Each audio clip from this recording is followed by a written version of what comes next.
Welcome back, nerds. Fino here. When I went over the top 10 servants for this year, I put Mysterious Executor Ciel right at the top of the list. And while their qualities as an attacker are worth their own video, I figured there's going to be two main factions of people out there. Those of you with an NP5 Ciel, and those of you with an NP1 Ciel. There's also a third group. Masters that went apeshit rolling for Space Aresh and are sitting on crumbs of Saint Quartz, watching this to cope. Let's disregard factions 1 and 3 for today, and focus on the low Econ Ciel experience. Her value in this role hinges primarily on the mechanics of her third skill, Idea Blood, Chemonomic Principle. This redraws your hand, forcing all of Ciel's cards to appear. There's some other stuff here, but that's more relevant to her attacking role. In fact, for what we're doing today, you can keep this and all of her other skills at level 1. All you need is to get her third ascension to unlock Idea Blood in the first place.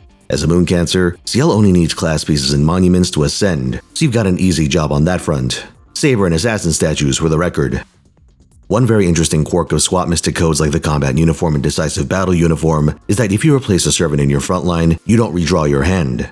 Instead, the incoming servant inherits the cards of the outgoing servant. So if you pop Idea Blood and then switch Ciel with Arquade has access to her entire deck right away. And you might think, okay, cool trick, but why do I need it? Think about raids for a second. Usually these feature big idiot enemies with a ton of health, but no break bars. Your goal is to kill them consistently in a single turn, ideally without a million button presses, though you're willing to compromise on that last item. Previous doctrine on raids is that you aim to kill entirely with noble phantasms. Because you just need to manage charge and ballpark your outgoing damage value, you can get a fairly consistent formula that doesn't rely on card RNG. Because, well, it's random. It makes your runs volatile, and if you rely on someone like Oberon who bricks your main attacker, volatility is the last thing you want.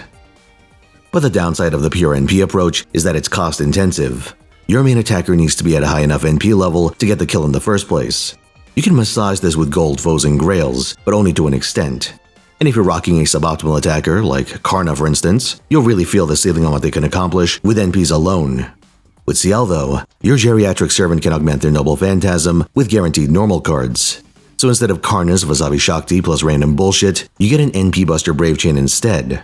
And if you run someone who dumps out stars like Koyanskaya of Light or Oberon, then this becomes an NP Buster Brave Chain with crits. So this strategy can extend your reach by a tremendous margin. The worse your attacker's NP level, the more valuable these cards become. So those of you with low power accounts can use Ciel to push more single turn damage than you'd otherwise have access to. For these single turn applications, consider giving Ciel and your supports Stardom CEs. Think of something like Golden Catches the Carp or Hide Hunter. Your goal is usually to hit 50 stars between your main attacker, your supports, and these craft essences. So you can tweak the number that you run, switching them out for support bond CEs instead to get persistent frontline buffs. Though with servants like Kukulkan who spend stars for effects, you can up that to 60, 70, or 80 as needed. Support-wise, you might be thinking of double Koyanskaya, Koyan Oberon, or double Oberon, but this strategy isn't restricted to buster teams. There are many quick and arch attackers out there who can combo their noble phantasms into a mighty chain, and for these you should run their type-appropriate supports like Simmerskadi or Castoria. Yet another appeal of Ciel swaps is that certain servants with buffing NPs or on-hit effects become significantly more dangerous with their assistance. For instance, if you like Super Orion or the original Okita Soji, that's something worth considering. Now having a guaranteed Brave Chain for a turn is nice, but what if you could have them for 3 turns? Good news, you absolutely can. For the longest time, Summer BB has occupied the role of an interesting novelty. You see, she can lock your current hand for 3 turns, giving you potential access to extremely consistent damage. And after 3 turns, most buffs expire anyway, so the card lock fading doesn't really matter. The issue has been that the ways to set up this potential consistency were ironically very inconsistent. The Mages Association Uniform, Bunnytoria's Shuffle, neither of these are surefire ways of getting the cards you want. For the average value you're getting, sacrificing a party slot for Bunnytoria or a swap mystic code for the Mage's Uniform tended to be a pretty terrible deal. But that all changes with Ciel. You push a button and get the same result every time. Hakuno can't do that, much as I'd want them to. When you're trying to farm a certain raid 1000 times because, say, it drops Phobos, you don't want to sit there hitting the slots 5 to 15 times every run in hopes you don't lose the lottery and get fucked. That's the one thing Hakuno supremacists don't tell you. Once you get Ciel, your highest priority becomes acquiring Summer BB, also vice versa.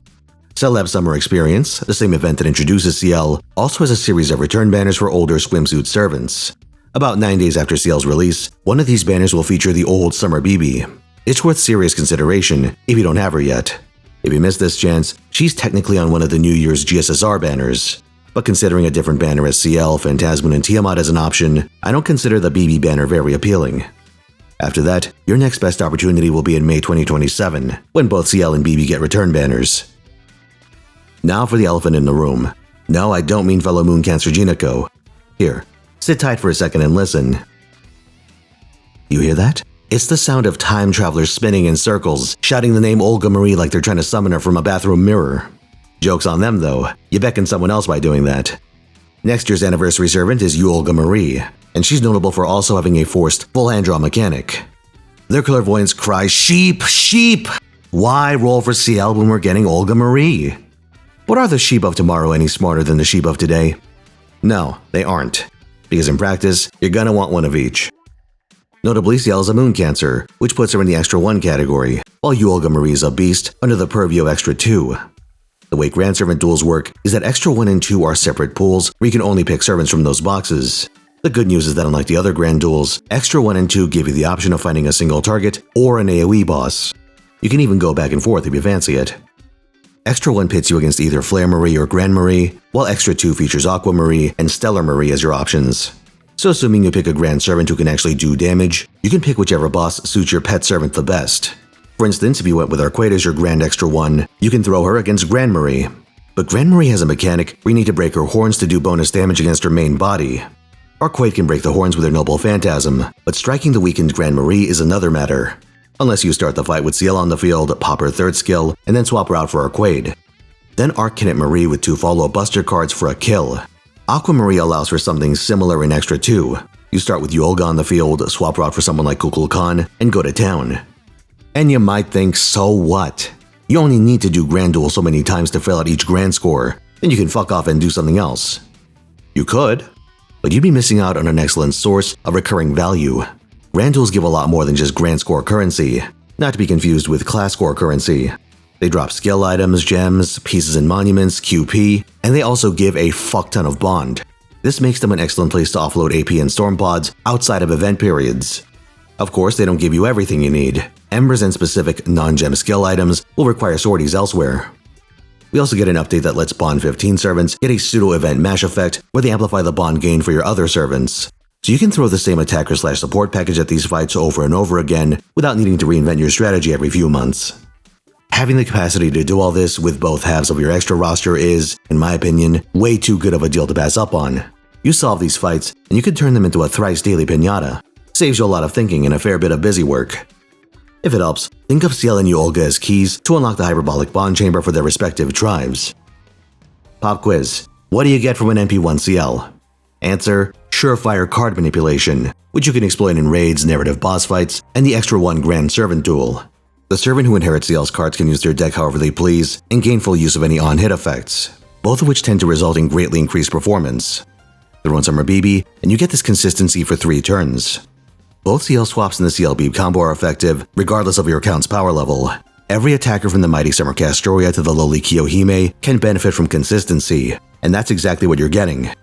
But I'd be lying if I said there wasn't a downside. Ciel eats a party slot that would otherwise go to a buffer/chart support. In single wave or single enemy encounters, that's not such a big deal considering your gains in card damage, but losing a charger has a clear adverse effect on your ability to farm. Depending on a great number of factors, it can still be possible for a servant to farm multi-wave encounters using the Ciel swap and Beeb combo, but this might be finicky to a degree you weren't prepared for. You know who has much better luck farming with the Ciel BB combo? Ciel herself. When raised as a dedicated attacker, one with NP levels to back her up, Ciel can leverage another degenerate interaction she has, this time with Koyanskaya of Light, to loop with an NP Buster Brave Chain. When applied creatively, she can even carve a path through strange enemy arrangements with 90++ health values. But full power Ciel, not to be confused with the multi-blood character powered Ciel, is a story for next time. Thanks for watching, lads. Let me know how your Ciel rolls go. Otherwise, if you're watching this during Ciel's release week, then I'll be rolling for her instead. Twitch.tv/Finotaisen. 3 p.m. Pacific time is when I get underway. See you there.